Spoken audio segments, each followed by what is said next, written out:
Baik, sebelumnya Assalamualaikum warahmatullahi wabarakatuh. Saya Umi Fadilatul Hairiyah dari kelas 2A MPI dengan NPM 2011-030394 dengan mata kuliah Qiraat Al-Quran.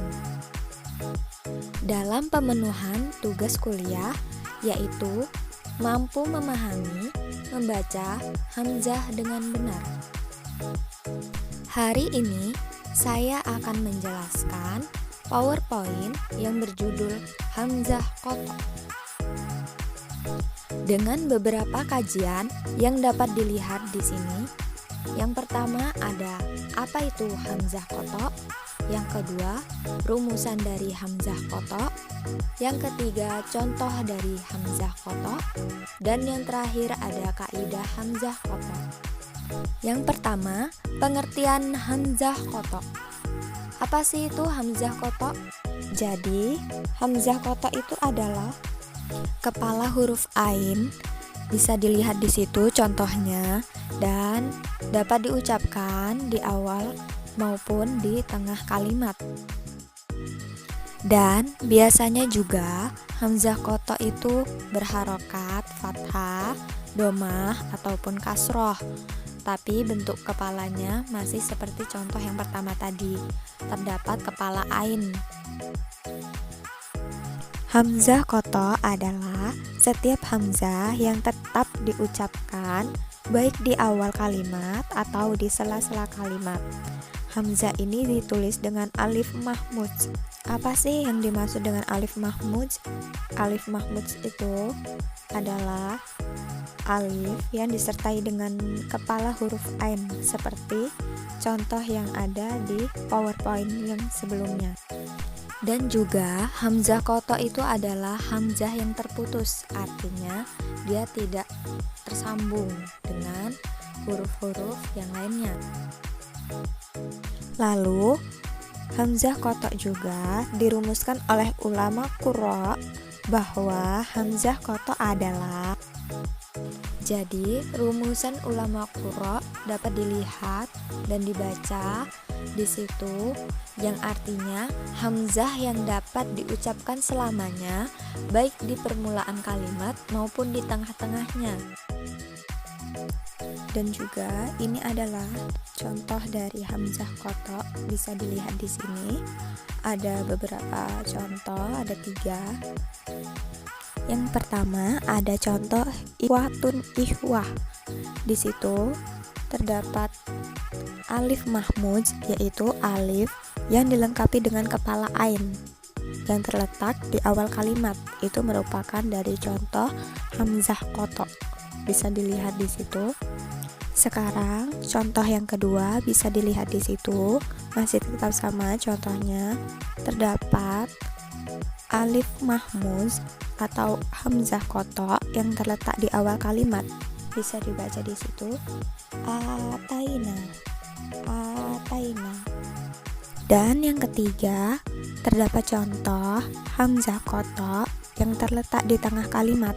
Bisa dilihat di situ, terletak di antara kalimat syuhadan dan kum. Bisa dilihat terdapat alif mahmuz di situ. Dan sudah saya jelaskan dari PowerPoint yang sebelumnya tentang pengertian hamzah qotok itu. Huruf hamzah qotok itu harus terbaca. Jadi maksudnya itu kita bisa lihat dari 3 contoh ini, alif mahmudnya tetap terbaca. Jika tidak terbaca berarti dia termasuk dalam hamzah wasol. Itu dia tadi dari ketiga contoh. Bisa kita simpulkan bahwa semua hamzah qotok itu harus terbaca, harus diucapkan. Sekarang penjelasan tentang hamzah qotok itu berada di mana aja sih? Jadi ini saya akan menjelaskan hamzah qotok itu terdapat di awal fi'il madhi rubai, amr, dan masdarnya. Bisa dilihat di sampingnya, itu merupakan contoh dari hamzah qotok yang terletak di awal fi'il madhi rubai, amr, dan masdarnya. Bisa dibaca ansofa, ansif, dan insof. itu Hamzah kotaknya terbaca semua yang terletak awal kalimat.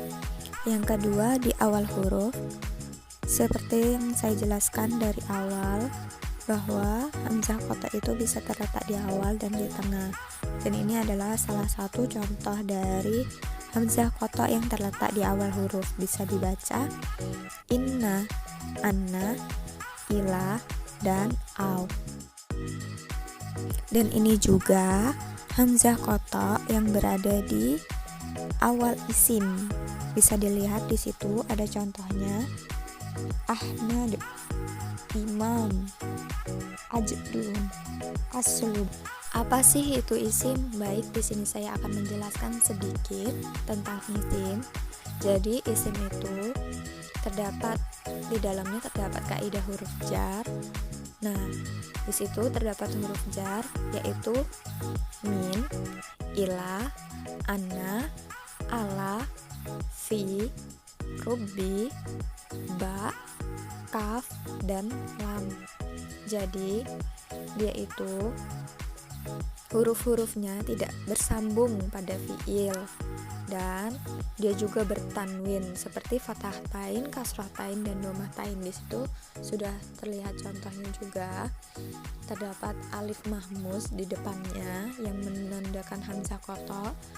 Bisa kita lihat dari contoh di atas, ada 4 contoh yang menandakan itu adalah isim, yaitu terdapat domah tain dan huruf-huruf jar. Yang kedua, ada hamzah pada fiil madi sulasi. Itu contohnya ada 3, bisa dilihat di situ. Ada akala, ahoza, dan yang terakhir amaroh. Dan ini penjelasan saya yang terakhir, yaitu kaidah hamzah kotak. Yang pertama, hamzah kotak itu dibaca dimanapun, baik di awal, di tengah, maupun di akhir kalimat. Terus ditandai dengan alif dengan tanda kepala ain. Bisa dilihat di situ ada seperti tanda kepala kecil sehingga tertulis menjadi seperti itu. Kita bisa lihat contohnya. Terus yang kedua juga, hamzah kotak itu ditulis dengan alif pada awal kalimat. Baik, itu presentasi hari ini. Saya akhiri. Sekian dan terima kasih. Wassalamualaikum warahmatullahi wabarakatuh.